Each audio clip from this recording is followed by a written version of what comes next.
Hola a todos, aquí estamos de vuelta con un capítulo más. Mi nombre es Luis Fernando Fiallos, médico psiquiatra, y el día de hoy estamos con Dalia Figueroa, psicóloga clínica, neuropsicóloga, y eso es lo que vamos a hablar el día de hoy sobre la neuropsicología. No muchas personas saben qué es la neuropsicología, Dalia. Entonces, bueno, primero presentarla y que abramos hablando sobre qué es la neuropsicología. Ujú, ok. Bueno, muy buenas tardes, doctor Luis. Para mí es un placer, ¿verdad? Un placer enorme estar acá con usted y compartiendo, pues, con todas las personas que nos van a ver a través de esta plataforma, se van a conectar y pues van a reproducir este video luego. Esperamos que sea de agrado, ¿verdad? Para todo el que lo vea. Y creo que la neuropsicología, pues por ahí puede que haya alguien de los que nos ve escuchado este término, otras personas puede que digan, he escuchado, pero no sé exactamente. Vamos a tratar de describirlo pues de una forma sencilla, ¿verdad? Cuando hablamos de la neuropsicología, en primer lugar vemos que es una palabra compuesta, ¿verdad? Neuro, y tenemos también la palabra psicología, que es esa pues más común, ¿verdad? Hablamos acá de lo que es funcionamiento cognitivo o todo lo que son procesos cognitivos que conocemos como la atención, la memoria, la toma de decisiones, ¿verdad? Que nosotros hacemos. Y el neuropsicólogo es ese profesional que está en medio de de estas dos áreas, de la neurología como tal y también en la psicología, ¿verdad? Este profesional precisamente se dedica como a identificar algunas causas específicas en lo que son patologías a nivel emocional, a nivel biológico también, ciertas alteraciones que se dan y pues lleva a ese punto intermedio, ¿verdad? Para que nosotros podamos identificar realmente qué es lo que está pasando. Es el estudio del cerebro, podríamos decir, lo que es básicamente cuando hay una función correcta del mismo, pero acá también nos enfocamos en una función que no es la que generalmente esperamos, ¿verdad? Es que vemos que la conducta es un tanto inusual o cuando vemos que las personas se comportan de cierta forma, vamos a decirlo, extraño, ¿verdad? Que no actúan como lo que la cultura espera o como que normalmente uno piensa que alguien va a reaccionar. Entonces ya un caso de ese tipo nos lleva a poder identificar que pueden haber algunas alteraciones, no solo psicológicas, es decir, no solo emocionales, ¿verdad? Sino que también ya es funcionamiento cerebral, ¿verdad? Que puede haber alguna alteración por cualquier razón que más adelante vamos a probablemente mencionar que ese comportamiento extraño o inusual. Ok, entiendo, Dale. Eh, si uno ha tenido la experiencia de trabajar en un hospital general que esté más enfocado en el área de salud mental, puede ser que aquí esté el psicólogo clínico, el psiquiatra, el neurólogo, y muchas veces el puente, cuando uno con psiquiatría se comunica con neurología, ahí está el neuropsicólogo. Y siempre yo lo he comparado de esta forma que quizás el neurólogo mira como desde la parte estructural, es decir, está afectada esta parte cerebral y esta es la que está produciendo cierta sintomatología. Esa sintomatología la mira el psiquiatra y la trata desde una forma farmacológica. Pero Ujú, cuando ya hablamos de funciones ejecutivas, la parte cognitiva, como que el neuropsicólogo objetiviza más el ujú, diagnóstico porque muchos de los diagnósticos de psiquiatría son bien subjetivos. Da la interpretación, es lo que nos relata el paciente y lo que nos relata la familia. Entonces, para uno poder hacer un buen diagnóstico que sea más objetivo, es ahí donde refiere con neuropsicología. ujú. Sí, correcto. Y me llama la atención eso que usted dice porque es complejo, porque realmente uno ve la conducta, ve cómo la persona está actuando, ¿verdad? Los comportamientos que tiene, pero trabajamos con algo que es invisible, ¿verdad? Que a veces es muy difícil Sí. el poder marcar y decir, ok, es esta parte. Y gracias que neurología, ¿verdad? Psiquiatría, como usted lo comenta, para dar ese acompañamiento farmacológico entonces, esa parte intermedia de, ok, vamos a, también creo que yo un punto bien importante es que enseñarle a las personas, vaya, por ejemplo, al mismo paciente, si estamos en condición, a los familiares también, ¿verdad? por qué ese comportamiento, o sea, qué es lo que está dando. Ya el neurólogo nos explica, ok, esta área es la que está afectada, ¿verdad? Después de un accidente cerebrovascular, después de algún golpe en la cabeza que el pacientito se dio, ¿verdad? Esa falta de concentración, esa falta de atención, se debe a que esto está sucediendo, ¿verdad? Estructuralmente hay algo que está pasando. Ya tenemos ese componente farmacológico que ustedes, ¿verdad? Como médicos psiquiátricos también, ok, entonces vamos ahora a ir trabajando esta parte nueva para ir reestructurando esa función que se vio alterada o que se vio dañada, ¿verdad? En cierta medida. Entonces, ese punto central es prácticamente el que el neuropsicólogo pues trabaja, ¿verdad? Ese acompañamiento que se da tanto al paciente, pero también en esa parte de la psicoeducación al resto, ¿verdad? A la familia. O sea, aquí lo que está pasando es esto y lo vamos a ir manejando de esta forma. Ok, entonces entendiendo qué es la neuropsicología, ¿cómo podría definir usted el rol de la neuropsicología si está en un equipo de trabajo junto con el psiquiatra o el neurólogo? O sea, ¿cuál es el rol ya del neuropsicólogo? Ok, buscamos el establecimiento o el restablecimiento funcional del paciente, ¿verdad? Ayuda, claro, tener un buen diagnóstico, ayuda la parte farmacológica que el paciente está teniendo, pero buscamos también que el paciente pueda estar lo más estable posible, ¿sí? Entonces, esa reestructuración tanto en las funciones, ¿verdad? Como estamos mencionando, si fue memoria, si fue atención, también, ¿verdad? Podemos ver algún componente de lenguaje, praxis o situaciones de ese tipo que también se ven alteradas. Y es esa parte, buscar que el paciente vuelva a recuperar funcionalidad, porque lo que queremos es precisamente que el pacientito luego vuelva a ser independiente, que el paciente por él mismo, ¿verdad? Pueda desarrollar lo que antes hacía, ¿verdad? Y si hay un nivel de complejidad ahora, pues poderlo llevar poco a poco en la medida que se nos va permitiendo al ritmo del paciente, llevarle a ese nivel que anteriormente se dio o lo que se pueda ahora, ¿verdad? Después de un proceso de salud complejo. Sí, y me parece interesante lo que usted está mencionando porque muchas veces vemos al paciente solo desde los síntomas o de la lesión que tuvo, un paciente que tuvo un evento cerebrovascular, derrame le podemos llamar, pero no Mm, necesariamente vemos a esta persona desde cómo está funcionando en su día a día. Y el ujú, entender cuáles son las alteraciones neuropsicológicas que está teniendo, podemos entender por qué esta persona no presta atención, por qué es un paciente difícil, entre comillas, porque es mm, impulsivo, porque no asiste a sus sesiones, porque no puede mantener ese proceso psicoterapéutico y así el paciente como que ya se entiende y dice, ok, esto no es como que yo tenga mala actitud, ok, lo que está pasando es esto y ya podemos trabajar en esto en específico. claro. Entendiendo esto, Dalia, ¿en qué casos usted considera imprescindible una evaluación neuropsicológica? Esto para que le digamos a médicos generales que nos pueden estar viendo, psicólogos, psicólogos clínicos, geriatras, psiquiatras, neurólogos, de que en casos así es imprescindible que haya una evaluación neuropsicológica para apoyar a este paciente.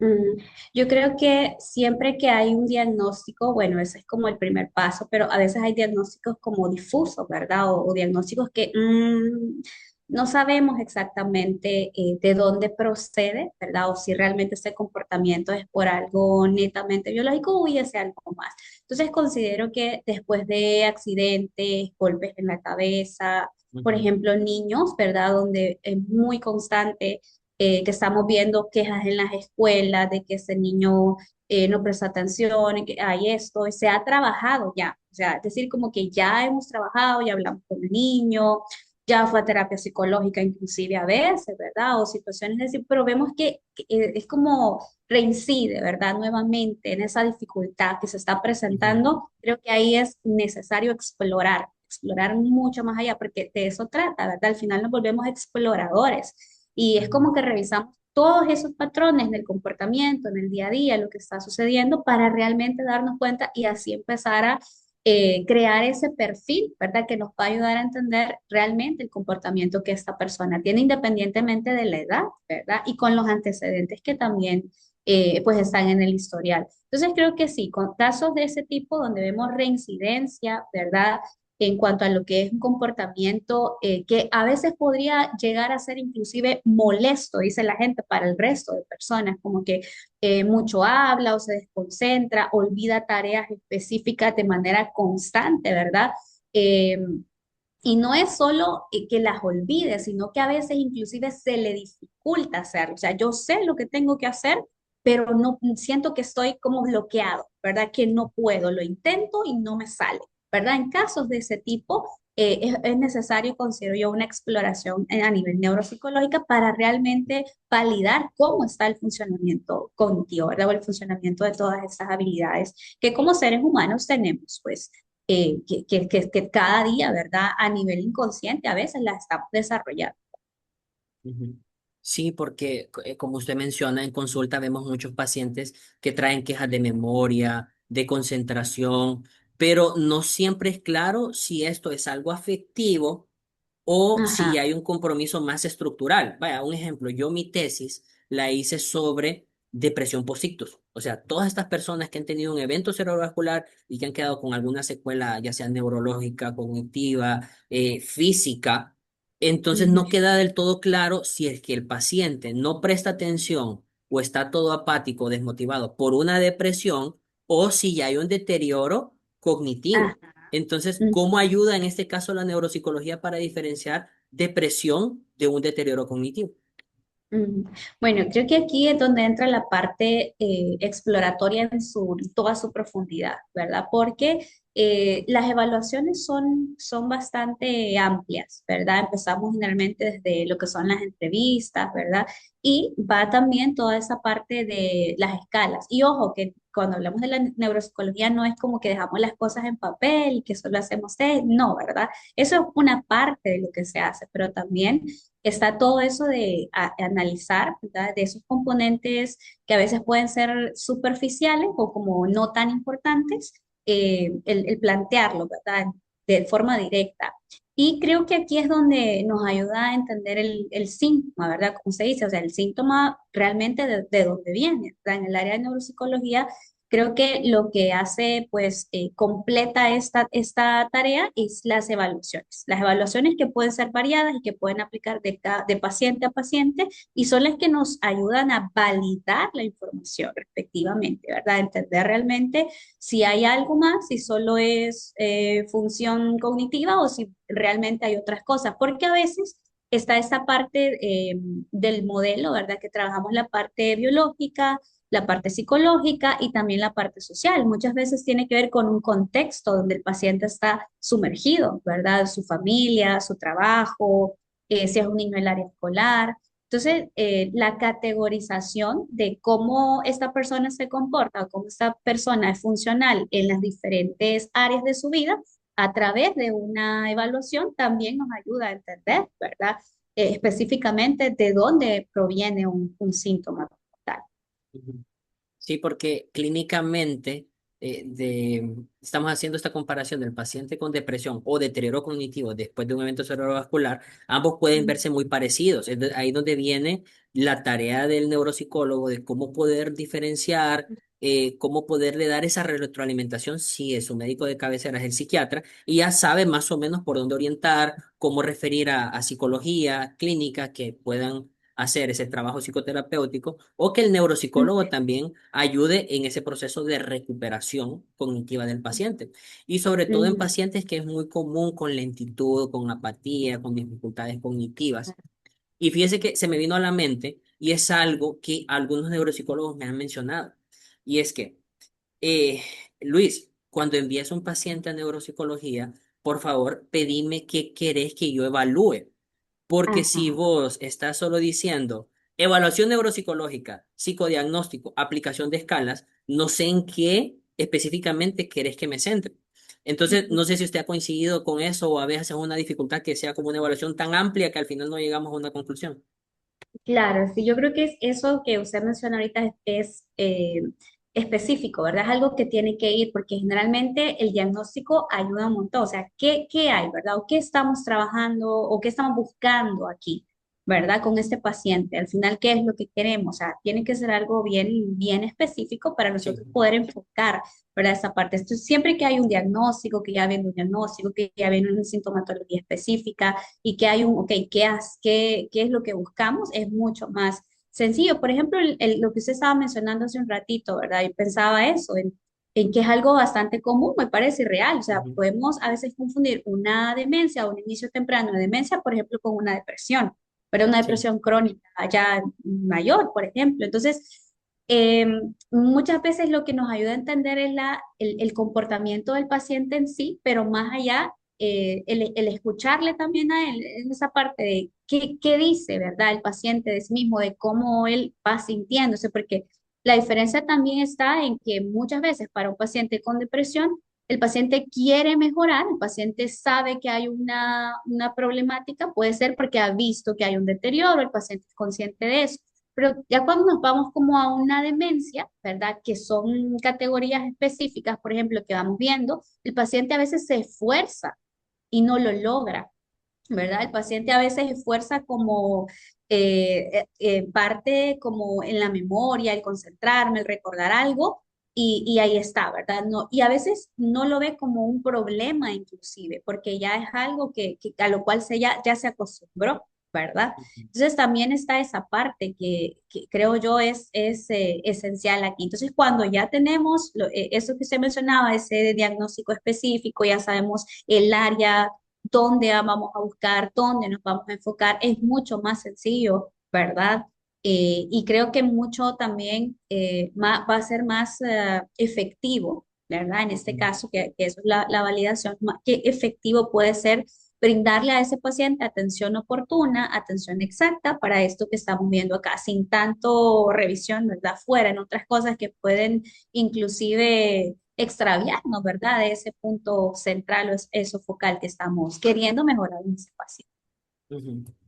Sí, sí, y adentrándome un poquito más en esta parte de cómo diferenciar esta parte de un trastorno neurocognitivo de uno psiquiátrico, sí comentar alguna experiencia así como psiquiatra, y es que pueden llegar muchos pacientes con una, entre comillas, pseudodemencia, que quizás están Ah, siendo tratados por parte de neurología, ya con mm, ese deterioro, con esos olvidos, pero si no hacemos una buena historia clínica, quizás ese paciente lo que tiene es una depresión. Y la depresión trae un pseudo daño cognitivo y mágicamente muchos pacientes tratando la depresión con los antidepresivos recuperan mucho su funcionalidad. Y ujú, así hay muchos casos. Entonces ahí a veces uno se guía por la evolución en estos pacientes. Quizás un trastorno neurocognitivo mayor ya es algo de más largo plazo, pero no siempre es tan evidente porque quizás no tenemos la historia completa, especialmente cuando están en esas fases tempranas, que uno no sabe si esto es algo leve, un trastorno neurocognitivo mayor, una depresión, una demencia frontotemporal. ujú, ujú. Así es. Y creo que ahí es donde, doctor, se ve esa parte que a mí me encanta esto, ¿verdad? De que, porque uno muchas veces no lo comprende todo, no lo sabemos todo. Entonces, entre profesionales, ¿verdad? Cada quien en sus áreas específicas que se ha manejado, se ha estudiado, lo que usted comprende, ¿verdad? Cosas que a mí me ilustran un montón cuando usted dice, ok, dale a tal cosa, ¿verdad? O estamos viendo eso en este paciente, igual el área de neurología, o sea, ese complemento que al final se hace, creo que es lo que nos ayuda precisamente a la efectividad, tanto en los diagnósticos como en la evolución, precisamente que usted dice del paciente, en lo que estamos viendo, esos avances, inclusive en los retrocesos que a veces pueden haber, que nos indican, ¿verdad? O nos ayudan también a entender situaciones, cosas que están sucediendo, ¿verdad? En medio del contexto donde el paciente puede estar. Ujú. Ujú, Sí. Pasemos entonces ahora a un tema, ahorita hablamos un poquito más de cosas que suelen suceder más en adultos mayores, ujú, demencias y eventos cerebrovasculares. Pero entonces ujú, ahora, niños, yo sé que a psicólogos, psicólogos clínicos, les llega mucho niño inquieto, distraído, que ese es un diagnóstico de TDAH, y muchas veces se ocupa ese complemento farmacológico, y los niños ujú. mejoran exageradamente. Sí, Pero entonces, un diagnóstico diferencial del TDAH es niños con ansiedad, niños con depresión, y ¿Cómo diferenciar, si hacemos un diagnóstico diferencial, cómo diferenciar estas cosas? Ujú. Ok. Primero creo que vamos a ver lo que las escuelas solicitan, porque siempre, igual, lo que usted decía hace un ratito, va a referencia médica, va a referencia escolar, la escuela ve algo, la escuela nos dice, ok, hay comportamiento de tal tipo, hay en las tareas, ¿verdad? Estamos viendo eso, en la conducta del niño estamos viendo esto, esto y esto. Entonces, empezamos por ahí, porque no conocemos todo el contexto, ¿verdad? Empezamos Sí, realmente por lo que se está solicitando. Y en esas diferenciaciones sintomatológicas o ya meramente clínicas, ¿verdad? En lo que estamos viendo, considero que los padres también van a mencionar, van a decirnos, el analizar todo ese contexto nos va a ayudar a poder hacer una diferencia. Eso en el ámbito más general, ¿verdad? Y ya en esta otra parte, pues creo que los síntomas específicos de un TDAH, autismo, ¿verdad? Que también es bastante común hoy en día al sí. escucharlo, o el que las escuelas o los docentes a veces piensan, vamos por ahí o me parece, ¿verdad? Todo eso debe de hacerse de una forma, me parece, exhaustiva, con mucho cuidado, analizando bien el contexto. Y vuelvo a mencionar acá que para mí es importantísimo las evaluaciones, ¿verdad? Las evaluaciones completas para casos de este tipo, porque podría ser muy fácil verificar, ok, este síntoma, eso y lo otro, ok, nos vamos por acá, pero sí hay que validar esa información realmente, ¿verdad? Porque sucede justo lo que usted mencionaba hace un rato. Cuando nos enfocamos en un trastorno como tal, lo trabajamos como que si fuese ese trastorno, pero realmente no es eso lo que estamos haciendo, ¿verdad? Es entorpecer el proceso, es hacer que hayan vueltas hacia atrás, ¿verdad? Que la situación empeore, que se agrave el problema, etcétera. Entonces, creo que la diferenciación radica principalmente en eso, ¿verdad? En las evaluaciones que podemos hacer de forma complementaria y la validación completa de la información que se nos llega de la escuela, del contexto, ¿verdad? De los padres de familia y precisamente lo que estamos viendo en el menor, ¿verdad? Ujú. Sí, hay muchos niños, bueno, con diagnóstico de TDAH, pero Ujú, siempre uno hace una historia clínica completa y generalmente es que mamá o papá de niños tuvieron ujú, TDAH, no se hizo un ujú, diagnóstico, aprendieron a vivir con esto, ujú, pero actualmente muchas veces vemos diagnósticos de TDAH en adultos. Quizás es ujú, que antes no había esa concientización, es que se hablara de salud mental, pero son adultos que pueden ser mucho más funcionales si tuvieran un diagnóstico, si estuvieran en tratamiento, pero no queda siempre claro si el problema es atencional, primario, o si es secundario a algo emocional, porque hay un ujú. montón de personas viendo videos de TikToks y se autodiagnostican y dicen, ese soy yo tengo TDAH, pero quizás lo que hay detrás, esa falta de atención, esa distractibilidad, es algo afectivo. Entonces, es Claro. ahí donde viene la evaluación. Ujú, muy bien. Sí, creo que esto es muy común en realidad, ¿verdad? Porque la gente allá afuera, y creo que las redes sociales, lo que usted está mencionando, es algo que pues lleva, ¿verdad? Las personas, yo me identifico con esto, yo puedo tener eso, puedo padecer eso, pero el contexto es lo que va a hacer la diferencia, porque muchas veces esa falta de atención, esos problemas inclusive para poder descansar de una manera regular, para poder dormir bien, no tienen que ver con algo orgánico muchas veces, sino es esa forma, ¿verdad? En la que uno ya aprendió a vivir, en la que siempre estamos inclusive a la defensiva, en la que siempre estamos, y creo que es aquí donde entra esa parte de nuestro cerebro, ¿verdad? Es ese aprendizaje que le estamos dando, ese entrenamiento que muchas veces sin darnos cuenta, día con día, estamos reforzando en el mismo, ¿verdad? Entonces, obviamente nosotros vamos a sentir ese impacto como seres humanos y eso nos puede pasar a todos, ¿verdad? De una situación, de un trastorno como tal y que los vamos viendo en la vida diaria, ¿verdad? Como algo que comúnmente nosotros estamos haciendo sin darnos cuenta que eso realmente es un problema, ¿verdad? Se vuelve como una normalidad también.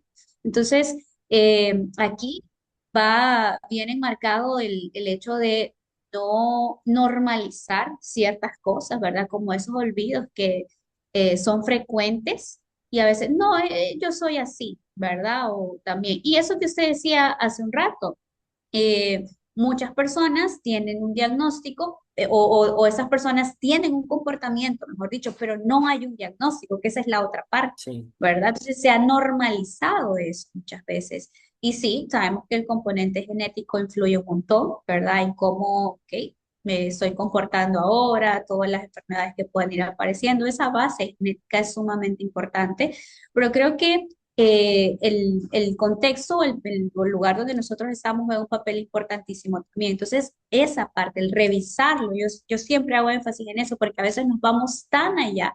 A veces pensamos, no, aquí es algo, ¿verdad? Y pensamos, eso es físico, hay aquí algo orgánico, pero en muchas ocasiones, y yo me lo he encontrado montones de veces, es como cambiar algo, ¿verdad? Que en ese patrón de esquema en mi casa, en la escuela, en lo que estoy haciendo, y con eso se resolvió el problema. O sea, no hubo necesidad de un fármaco, no hubo necesidad de esto, lo otro. Entonces, Ujú. esa es la situación, ¿verdad? Que a veces podemos llegar a confundir todo. Entonces, esa parte creo que es fundamental acá, ¿verdad? Y me Ujú. encanta que cuando lo mencionamos, cuando lo hablamos, porque es una realidad. Muchas veces nos acostumbramos, nos adaptamos a eso y ya es normal, ¿verdad? Ujú. Ok, entonces ahora pasemos a las herramientas y evaluaciones que puede hacer un neuropsicólogo.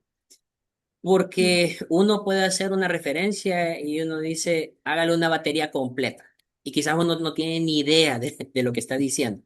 Porque muchas Ujú, veces reducimos todo a la memoria, pero entiendo que hay otras funciones implicadas. Entonces la pregunta es, ¿qué dominios cognitivos evalúa ujú, una batería completa? ujú. Muy bien, aquí todo lo que es inclusive el procesamiento verbal, ¿verdad? Nuestro paciente nos dice bastante. Hablamos los comunes, memoria, como se lo ha dicho, la atención, procesos de concentración, la toma de decisiones, ¿verdad? Esas funciones bien marcadas en nosotros en el día a día, eh, en cómo una persona se expresa, también lo voy a poner así, ¿verdad? De términos que podamos nosotros llegar a comprender, están enmarcados en esa parte. Es como la función que nosotros normalmente en nuestro día a día vemos. O sea, esas baterías o esas escalas son bastante amplias, ¿verdad? Pero la mayoría radica en esas específicamente. Entonces, podemos decir que por muy variado que haya, ¿verdad? Esta información, yo creo que eso va a depender de la edad de nuestro paciente, de lo que estamos tratando, lo que estamos buscando, de los síntomas específicos que veamos, pero es bastante amplio. En realidad podemos medir montones de áreas, ¿verdad? En esa parte. Ujú. Sí, y uno también al hacer esa referencia y neuropsicología la Ujú, recibe y uno puede recomendar como hacer un screening o una ujú, evaluación completa, porque ujú, en consulta, o sea, también en psiquiatría existen escalas de evaluación que también lo puede utilizar psicología y neurología y usamos herramientas rápidas, pero no ujú, siempre sabemos hasta dónde nos dan una información confiable. ujú. Supongo que ahí es donde viene esa evaluación completa por parte de neuropsicología. Claro, y no solo se basa, por ejemplo, en evaluar el lenguaje, ¿verdad? O la velocidad, por ejemplo, de procesar algún tipo de información que tenemos. O sea, si nos vamos por áreas específicas, yo podría mencionar esas, ¿verdad? Pero ya cuando hablamos de eso complementario, es como parecido a los exámenes que hacemos de función intelectual, ¿verdad? O cociente intelectual, o Ujú. medir, por ejemplo. O sea, todas esas mismas funciones que evaluamos en la parte intelectual van ampliadas en estas materias.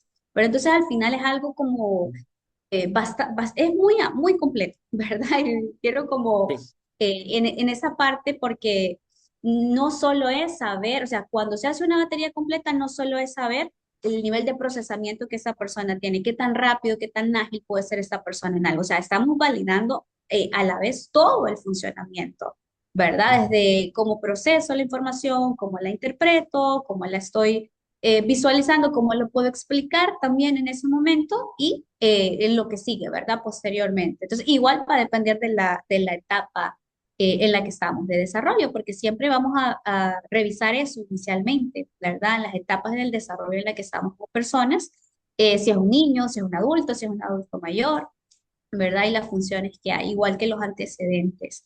Entonces, sí. Yo el año pasado estuve rotando en México, en el Instituto Nacional de Psiquiatría, y yo a veces me Ujú, preguntaba, porque estaba en un área de género y sexualidad que estaba muy ligada a pacientes, había muchos pacientes con trastorno límite de personalidad. Entonces todos los días se estaban mandando pacientes entre la clínica de género y sexualidad y de trastornos de personalidad. Porque ya hablamos de la parte de cómo puede ayudar la evaluación neuropsicológica a un paciente con depresión. Pero si ujú, nos centramos así en pacientes con trastorno límite de personalidad o trauma, ¿cómo puede ayudar esa evaluación neuropsicológica? Porque a veces interpretamos ciertas conductas como resistencias, de que el ujú, paciente tiene falta de adherencia, ajá, pero que podría haber algo más a nivel de funciones ejecutivas o de atención que podrían explicar por qué el paciente es difícil. ujú. Mm, Mire que considero que aquí, inclusive, así tal cual usted lo ha mencionado, inclusive eso es lo que ayuda a entender, o sea, a entenderse a uno mismo, ¿verdad? O sea, si yo Ujú, soy la paciente y que yo estoy entendiendo que, porque pues uno sabe, ¿verdad? Como, ok, yo me estoy esforzando en eso, yo estoy tratando de seguir las instrucciones, lo que el doctor me dice, lo que el psicoterapeuta me ujú, dice. O sea, ¿verdad? Es como es esa parte que la persona también a veces llega a sentirse frustrado como paciente y decir, yo le estoy intentando todo, ¿verdad? Igual pasa en una depresión, donde esa persona y la energía, ¿verdad? Disminuye, o sea, y está ahí eso marcado y el mismo paciente se lo repite, se lo pregunta, pero ahí es donde enmarca eso, ¿verdad? Donde me ayuda a entender realmente que estoy pasando por una situación que tal vez esto no es nuevo, que tal vez aquí hay algunos antecedentes importantes que tiene que ver esto de acá, que si yo arrastro esto para acá. Entonces, me ayuda a entender de una forma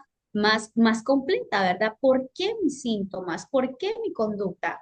¿Verdad? ¿Por qué actúo de esta forma? ¿Por qué se me hace tan difícil hacer algo, interpretar ujú, algo? ¿Verdad? Y así también en muchas ocasiones creo yo que evitamos alguna culpa falsa o algún nivel de culpa que el paciente no debería experimentar en los procesos, ¿verdad? O en los procedimientos, porque lo estoy intentando en un trastorno límite de personalidad, a veces hace un trastorno bipolar, ¿verdad? Ciertas cosas que podemos interpretar o ver ahí.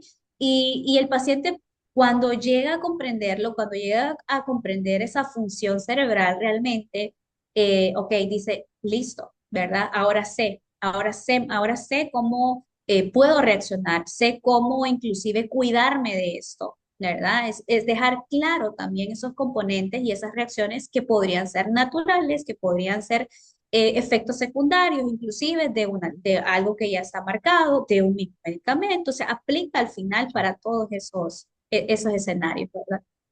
ujú. Ok, queda claro. Pasemos Ujú, ahora entonces a neurólogos, si nos están escuchando o viendo. ujú, ¿Cuál es el rol ahora en pacientes con accidentes cerebrovasculares? Porque especialmente después de así de eventos cerebrovasculares, vemos cambios conductuales, emocionales, que no siempre sabemos si son afectivos, como lo ujú, mencionábamos, o secundarios al daño cerebral. Entonces, ¿en qué momento se debería referir al paciente neurológico con neuropsicología? Porque a veces la ujú, referencia se hace muy tarde, dale, cuando ya hay un ujú, deterioro evidente. ¿Cuál es el ujú, momento para que el neurólogo decida? No, tenés que ir ujú. también con neuropsicología. Mm, Yo creo que las inconsistencias aquí son fundamentales, ¿verdad? El que podamos observar, el que podamos escuchar, o que el especialista en neuropsicología pueda estar atento a los síntomas que está viendo, sí, pero también a aquellas cosas que la familia nos dice. Yo siempre considero, ¿verdad?, que en todas las entrevistas lo que el paciente menciona es importante, lo que la familia menciona es importante, porque no solo es el espacio de la consulta, ¿verdad? Es el hecho de que allá afuera hay una vida, de que allá afuera hacen cosas todos los días y que ahí vemos la dificultad que el paciente está teniendo. Ahí vemos realmente lo que al paciente se le dificulta, las inconsistencias, dónde vemos el esfuerzo, dónde vemos lo que le está costando al paciente. Entonces, cuando validamos toda esa información, creo que nos da como ese punto de referencia de decir, ok, el fármaco va a ayudar a esto, lo que estoy haciendo específicamente aquí va a ayudar a esto, pero ¿y esto quién lo va a regular, verdad? ¿O esto quién lo va a tratar? Entonces, cuando ya vemos esas inconsistencias en toda esa funcionalidad del día a día, porque las escuchamos, porque el mismo paciente, si está en la condición, nos lo va a decir, ¿verdad? Entonces, ahí justamente es donde considero que viene esa otra parte, ¿no? Y todo ese componente emocional que también se puede tratar ahí, se puede regular. Básicamente es ahí, ¿verdad? En ese contexto que podamos explorarlo, que podamos explorar, porque es ese nivel de ambas partes, ¿no? Ujú. Si hay algo que nosotros hemos hablado siempre en este canal, es la integración interdisciplinaria. Ujú, A su forma de verlo, ¿cómo debería de ser la comunicación ideal entre el psiquiatra, el neurólogo, el neuropsicólogo? Porque muchas veces se hacen interconsultas. Muchas ujú, veces se trabaja en conjunto, pero no siempre hay una integración real de la información, que de verdad tomemos en cuenta lo que nos está diciendo el otro profesional para que mejore más el paciente. Entonces, yo desde la perspectiva de psiquiatra, preguntándole a usted, ¿qué necesita usted del psiquiatra para usted poder hacer una buena evaluación? Porque creo que a veces referimos sin una pregunta clara, y eso puede limitar como el aporte a la evaluación que usted nos vaya a dar. ujú. Ok, bien, creo que justo es como lo que mencionábamos hace un ratito, siempre empezar por ahí. Si ya hay un diagnóstico, ¿verdad? Es como un paciente Ujú, que uno ya tiene, ya sabe, y ha estado viendo como ciertos cambios que usted dice, ah, no, esto ya no es solamente el nivel de demencia, ya no es solo el trastorno X que estoy tratando, aquí yo veo que ya hay algo más, ¿verdad? Que esto está avanzando. Entonces, justo ahí, ¿verdad? Enmarcar eso, o sea, diagnóstico tal, tantos años, ¿verdad? Y hemos empezado a ver esto. Entonces queremos como que se revise esta parte, ¿verdad? O que se revise esta función específica o que se haga una batería completa, dependiendo. Y va enmarcado a también el objetivo que tengamos con el paciente, ¿verdad? Si buscamos, como lo mencionamos hace un ratito, la funcionalidad, que ese paciente esté estable, entonces siempre nos vamos a enfocar, ok, ¿qué necesito para que ese paciente esté estable? ¿Verdad? ¿Qué es lo que necesito realmente revisar ahora mismo? O sea, ¿dónde estoy viendo la problemática? Entonces, cuando el especialista ya manda un diagnóstico, ya manda una sintomatología que es clara, que es clave también para poder interpretar algunas cosas, manda lo que está trabajando, ¿verdad? O lo que quiere lograr con ese paciente. Entonces nos ayuda muchísimo también a enfocar ujú, en eso y a que él pueda ser más efectivo, ¿verdad? En cuanto a lo que es la comunicación, la referencia, el papel, todo eso pues va ayudando, los esquemas, el nivel de avance que hemos estado teniendo, si ya es algo que le estamos dando esa continuidad, también enmarcándolo, ¿verdad? Como, ok, funcionó esto o no vi resultado en esto otro. Es como esa comunicación abierta que yo pienso que pues al final es necesario, ¿verdad? sí. Y eso al final, Dalia, tiene un impacto en el tratamiento. Porque Ujú, muchas veces la evaluación neuropsicológica hace un cambio. De hecho, a veces hasta uno como psiquiatra le da una perspectiva y decir, ok, uno puede tener una duda. ¿Estos son síntomas negativos de esquizofrenia? ¿Este es un deterioro ajá, cognitivo de que haya avanzado tanto la enfermedad? ¿Esto es un efecto secundario del medicamento? Pero ahí es donde, al ver más objetivamente qué funciones cerebrales están afectadas, eso evita que demos tratamientos innecesarios. Al final, quien se ve beneficiado es el paciente. ujú, así es. Y yo creo que porque se le suma también, ¿verdad? Esa carga, pero yo he escuchado mucha gente que está en su condición consciente, ¿verdad? Y preocupado Ujú, de X cosa que me está pasando, o de X diagnóstico que ya tengo, que estoy trabajando en esto, pero también muchas personas preocupadas, pacientes preocupados por la condición económica, por ejemplo, de su familia, de cómo está su familia, de lo que están viendo. Entonces, esa parte en la que usted dice, al final se beneficia el paciente y todo ese es eso que está atrás de él, ¿verdad? Ese conjunto que al final y a la larga también nos ayuda a mantenerlo estable, ¿verdad? Nos ayuda a mantenerlo estable, que su familia comprenda realmente lo que está pasando, nos ayuda a que el paciente esté estable que todo ese contexto también pueda ver el trabajo que se está haciendo, que puedan empezar también a entender las diferencias, ¿verdad? O ver ese antes y ese después de lo que se está haciendo en conjunto con el paciente. Creo que ahora lo que viene, ok, hablamos de integración y hablamos de cómo puede ayudar una evaluación neuropsicológica, pero hay Ujú, algo que quizás no se habla mucho, porque yo me acuerdo cuando era niño que mencionaban, el que bebe alcohol se le mueren las neuronas y nunca las puede recuperar.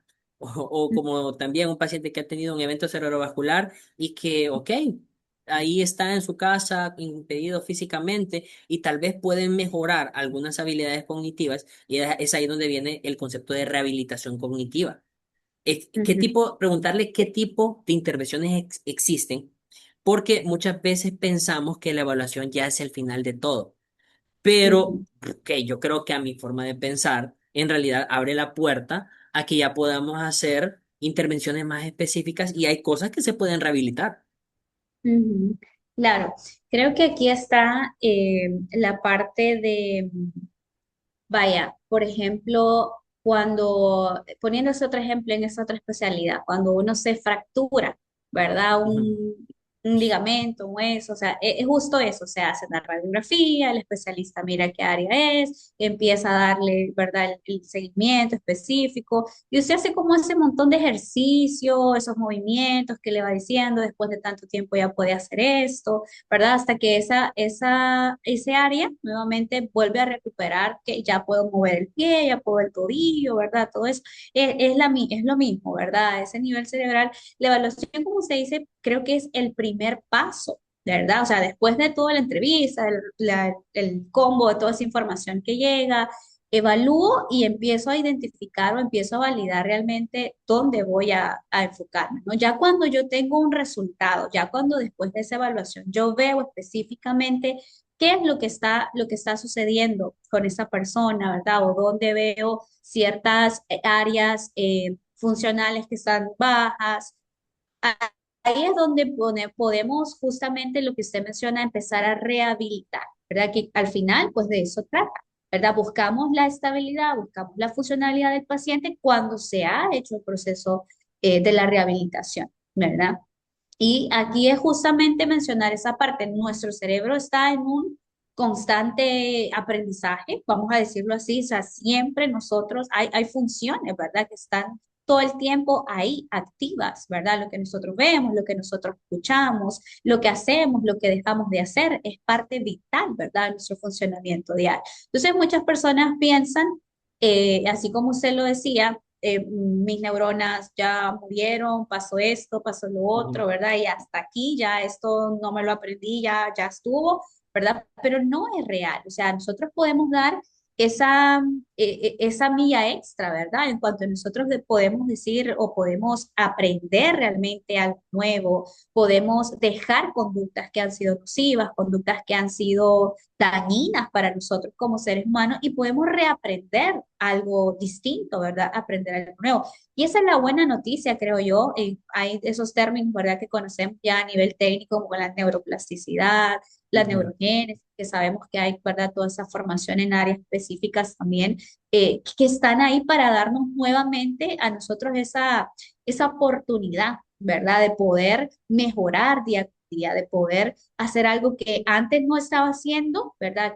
O que estaba haciendo y que era nocivo, a llevarlo a algo mucho más concreto, ¿verdad? A algo que realmente va a ser de beneficio para mí, para mi cuerpo, para mi familia, etcétera, etcétera, ¿verdad? Y el mismo compromiso que como pacientes podemos llegar a tener en algún momento con nosotros mismos, ¿verdad? Ese nivel de reestructurar es tanto en formas de pensar, ¿sí? Porque también se puede a ese nivel, o sea, mi manera de pensar puede mejorar, puede cambiar, puede irse a algo más en lo que antes estaba, como esos pensamientos negativos, esos pensamientos que son automáticos muchas veces que ya tenemos, pero también en hacer cosas, en algo que se traduce también a una conducta como tal. ¿Verdad? Si, por ejemplo, había insomnio, la rutina que tengo para irme a la cama, ¿verdad? Ahora, si habían cosas que yo antes olvidaba, cómo trabajé esa parte, ¿no? Y ahora ya no es un problema, ya yo tengo ciertos lineamientos específicos que sigo para que esto ya no siga siendo un problema, para que eso ya no siga siendo lo que me da estrés todo el tiempo, ¿verdad? No, no sea como esa carga, eso pesado que se siente, sino que yo ya tengo un esquema que estoy trabajando para que eso, en eso consiste al final la rehabilitación, ¿verdad? Y con cada paciente es diferente, va a variar de que un niño, un adolescente, un adulto mayor, hay formas específicas de trabajarlo con cada uno de ellos, ¿verdad? Que son meramente en esos espacios donde estamos con el paciente y le enseñamos, ¿verdad? A manipular ciertos elementos de su propia vida, o sea, que se adueñe de ellos, ¿verdad? A que crea en esa parte y que pueda traslaborarlos también o rehacer cosas, ¿verdad? Específicamente. Ok, usted mencionó los olvidos y es aquí donde tenemos que ver esos famosos red flags, de que poder Ajá. ver si tengo un familiar, mi abuelo, adulto mayor, que está teniendo olvidos, o si como médico general estoy tratando pacientes de tercera edad, o si soy neurólogo, soy psiquiatra, ¿qué signos deberíamos de ver así de red flags para alertar, para referir? Porque a veces normalizamos ciertos olvidos o Ujú, dificultades que hay pero le prestamos atención hasta que hay un deterioro evidente e importante. ¿Qué ujú, deberíamos de ver para referir? ujú. Bien, yo creo que eso va a depender, una, en cuanto a lo que es el tiempo, doctor, es importante verlo. Como usted dice, a veces allá, ¿verdad? Después de que cierto tiempo, tantos años pasaron, ¿verdad? Y ¿cuándo fue la primera vez que a usted le pasó esto? ¿Cuándo fue la primera vez que usted, o desde cuándo usted empezó a olvidar ciertas cosas, ¿verdad? El tiempo es valioso, de verdad. El tiempo es valioso para los diagnósticos, para poder intervenir algo a tiempo. Entonces, considero que cuando esos olvidos son demasiado constantes, cuando usted ya nota que su paciente realmente es algo que él dice, yo quiero mejorar esto, yo quiero cambiarlo, ¿verdad? Se esfuerza por hacerlo y aún así no lo está logrando, ¿verdad? Sea un adulto mayor, sea un adolescente, probablemente algo más está pasando, ¿verdad? Y es justamente de lo que estamos hablando, porque no es un olvido solo porque sí, ¿verdad? No es que lo vamos a normalizar todo el tiempo esa parte. O sea, a veces podemos decir, tengo tantas cosas, tengo el día, una agenda de esto, el otro. Podría ser que por ahí deje algo olvidado en casa, podríamos atribuir a que con tanta situación que había en ese momento, ese día, pues pudo hacer. Pero si es algo que sucede todo el tiempo, si es algo que está sucediendo constantemente, como decimos, la persona ya es fatiga, ¿verdad? Ya la persona se molesta, ya esta persona se siente incómoda. Siento que esto es un problema. Yo creo que eso es algo Ujú. que no podemos dejar pasar por alto, ¿verdad? Sino que ahí es importante el explorar más allá. Y a veces, pues, uno no lo puede hacer solo, ¿no? Ahí es donde podemos acudir a X profesional para que nos puedan ayudar realmente a entender, a validar qué es lo que está sucediendo, qué es lo que hemos estado dejando de hacer o lo que estamos haciendo extra, ¿verdad? Y que pueden ser inclusive las causas, ¿verdad? Así, en un ambiente externo, ¿verdad? De lo que está sucediendo. Y si no hay algo en ese ambiente, pues ya como hemos mencionado, vemos esas otras áreas que ya son internas, ¿verdad? Que ya es una parte cognitiva que está dañada, que está alterada. A veces un mismo duelo puede hacer que factores, ¿verdad? De este tipo, una pérdida de un ser querido. A veces podemos atribuir, no, es que mi abuela murió mi abuelo y después de eso quedó de cierta forma, lo atribuimos como Ujú. que fuese algo, ok, ¿verdad? Es normal, ahí quedó, va a ser así siempre, pero no necesariamente debe ser así, ¿verdad? Esas situaciones pueden regularse, pueden tratarse y es ahí donde nosotros ya empezamos a notar, esto no estaba antes, desde un tiempo para acá apareció. Y está siendo un problema, o sea, es tan remarcado, se repite tanto tiempo, genera tanto malestar, tanta incomodidad que ya no puede pasar por alto, ¿verdad? Y es ahí donde decimos, la gente se acostumbra a esa fatiga, se acostumbra a ese estrés, se acostumbra a esa irritación constante porque no pude hacer esto, porque lo olvidé, pero eso no es adecuado, definitivamente no es sano, ¿verdad? Cuando empezamos a identificarlo, es importante accionar en ese momento.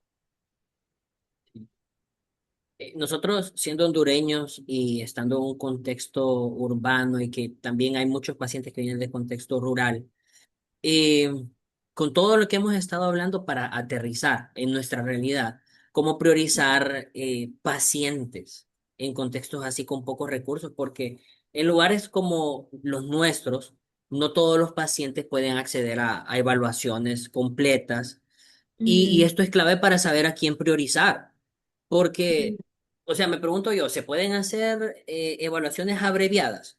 Porque muchas veces necesitamos así herramientas que sean más prácticas y que sean más accesibles para la consulta diaria. ajá. Eh, ¿Cómo podríamos hacer esto, Darren? No sé si es conveniente, o sea, necesariamente tiene que ser una evaluación completa o se puede hacer algo más abreviado para que sea más caído a nuestro contexto rural.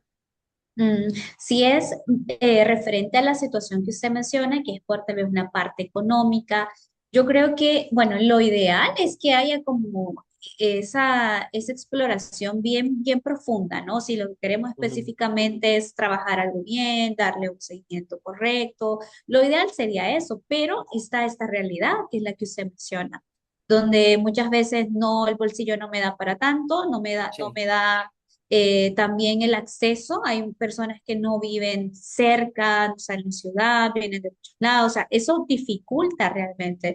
Entonces, tal vez el hacer esas abreviaciones, como usted le llama, ¿verdad? En Ujú. lo que son los procesos de evaluación, es funcional, o sea, es decir, es válido, ¿verdad? Para tenernos como, o para darnos realmente ese indicio, ¿verdad? De lo que está pasando. Y creo que aquí yo lo considero ya como un reto y que tenemos nosotros como profesionales también, de buscar esas herramientas que sean prácticas, que sean del día a día, que las podamos ejercer en nuestra cotidianidad también y darle esas herramientas a las personas, ¿verdad? Creo que aquí viene esa parte donde nos toca seguir formando, seguir preparando realmente porque todo está cambiando. O sea, ahora todo es rápido, ahora queremos todo de forma inmediata muchas veces, ¿no? Ok, puedo estar trabajando con un paciente X cosa, pero inclusive a ese paciente le va a costar adaptarse a este proceso porque no es su modalidad, no es lo que él está buscando, no es lo que quiere. Y está esa otra parte que usted mencionó. Entonces creo que sí es válido siempre, ¿verdad? Con la ética, con la responsabilidad de llevar nuestros procesos y más que, o sobre todo yo considero que también es un reto para nosotros como profesionales el poder buscar, ¿verdad? Ciertas herramientas que se adapten a las diferentes poblaciones con las que día a día nos vamos encontrando. Sí. Sí, yo creo que esto es como el objetivo de esta entrevista, ver cómo podemos integrar en el manejo de los pacientes a la neuropsicología, porque como vimos, nos puede ayudar en el diagnóstico, nos puede ayudar en el tratamiento, nos puede ayudar en el pronóstico, mejorar la calidad de vida, Ujú, aclarar lo que está sucediendo. Entonces, así como para caer a los mensajes finales, es cómo podríamos trabajar juntos. Me refiero a psiquiatría específicamente, neurología está también cerca, psicología, para ofrecer un abordaje más completo al paciente, porque creo que esta integración, si es real entre todas las disciplinas, es lo que más puede beneficiar al paciente.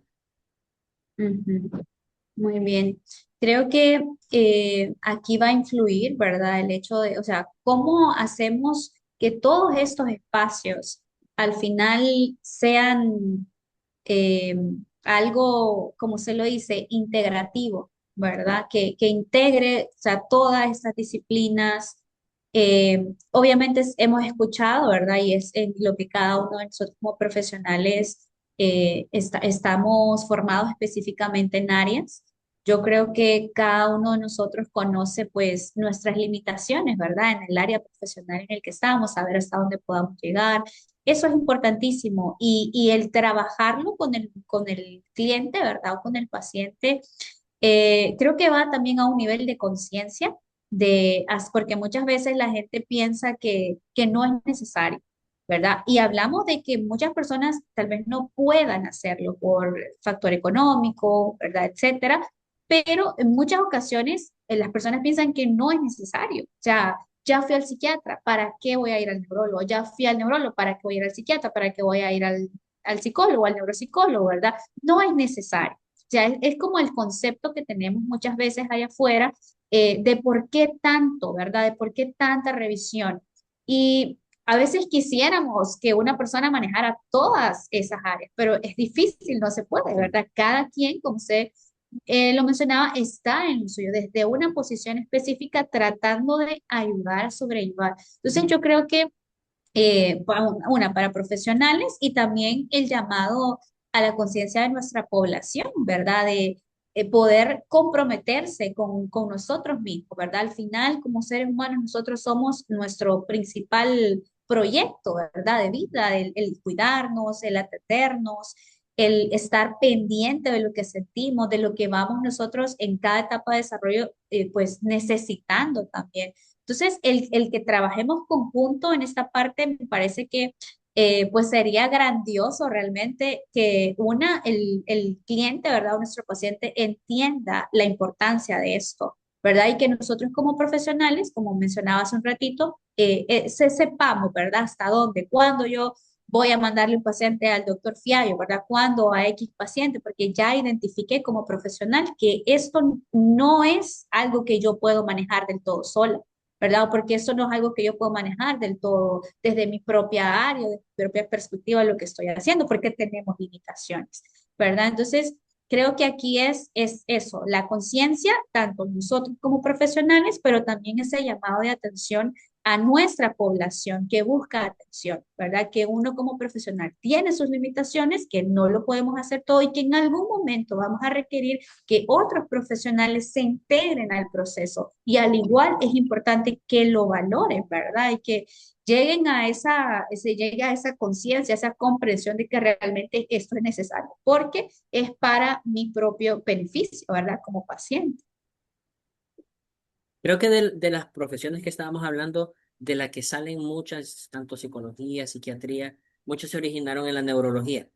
Pero, o sea, el cerebro es tan complejo para entenderlo que se tuvieron que Ujú, desarrollar más especialidades y que un ujú, solo profesional aborde todo es imposible.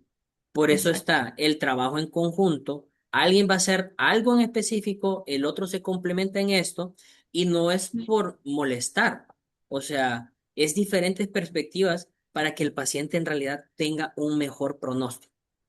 Ujú, Em, sí, creo que queda claro, Dalia, en cómo nos puede ayudar la evaluación neuropsicológica. Próximamente vamos a estar hablando con un neurólogo también para ver cómo se complementa todo esto. Ya hemos tenido psiquiatras, psicólogos, neuropsicólogos. Falta un neurólogo porque hay tantas enfermedades neurológicas en nuestro país y en el mundo en general. ujú, Migraña, epilepsia.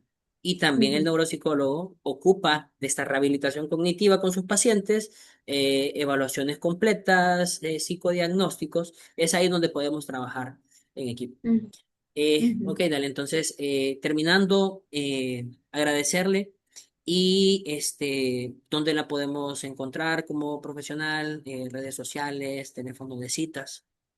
ujú. Ok, bueno, gracias a usted también, doctor, por la invitación. Creo que, bueno, he disfrutado mucho esta conversación. Y bueno, yo estoy en Juticalpa Olancho. Puede encontrarme en redes sociales como Clínica Psicológica de Olancho, en Instagram, también en Facebook, también una cuenta de WhatsApp. Es el número 9810-2439. Estamos para servirles. Y ha sido un enorme placer, doctor. Gracias por la invitación nuevamente, el estar acá, ¿verdad? En esta tarde, compartiendo este tema tan valioso e importante. Gracias, Dalia. Entonces, sí, cerrando, bueno, ahí me pueden encontrar en el Hospital Troches Montalbán y CMQ en Juticalpa, Olancho. Aquí estamos trabajando en conjunto con otros profesionales y el objetivo es poder servir de buena forma a nuestra población. Si antes no se hablaba de salud mental, ya lo estamos haciendo, estamos tratando de derribar estos prejuicios, estos estigmas y por ahí estamos arrancando. Así que poco a poco esto va a ir cambiando esta perspectiva hasta decir ok, yo voy al psicólogo y me siento orgulloso, yo voy al psiquiatra y no tiene nada de malo y en algún momento vamos a llegar a ese punto como sociedad. Así que gracias por esos esfuerzos, Dalia, porque aquí es donde estamos construyendo algo bueno. Bueno, muchas gracias. Buenas tardes, hasta luego, mucho gusto.